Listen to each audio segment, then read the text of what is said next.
2025 সালের বিজয় মেলাতে আমরা চলে আসছি। তো এই মেলাতে কি আছে সেটা আমি তোমাদের সাথে শেয়ার করব।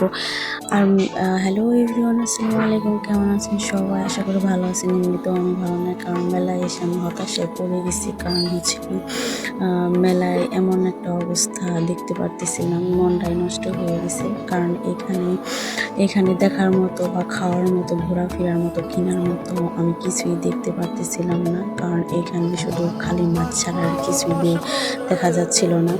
আর যদিও আমরা দুপুর টাইমে আসছিলাম, অতটা ওরকম মানুষজন ছিল না বা অতটা দোকানপাটও উঠেনি। কয়েকটা খেলনার দোকান ছিল, আর হচ্ছে কয়েকটা কসমেটিকের দোকান ছিল।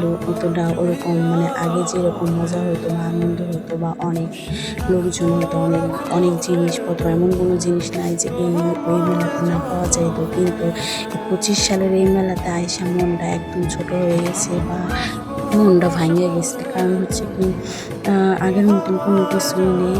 জানি না ভবিষ্যতে আর কেমন হইব।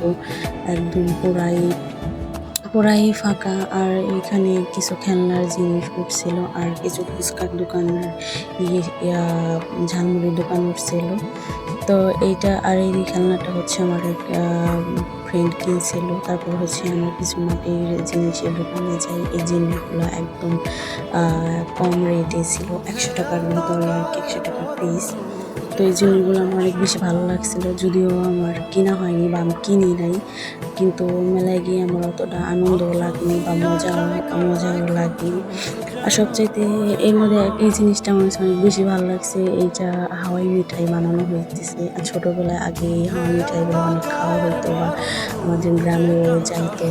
এগুলো বানিয়ে আমরা চিনি দিয়ে বানানো হইতেছিল, বানিয়ে আমরা খাইতাম। যাই হোক, তারপর হচ্ছে আমরা ঝালমুড়ির দোকানে যাই। যাওয়ার পর হচ্ছে আমরা ভাবি যে কিছু হালকা ফুলকা কিছু খেয়ে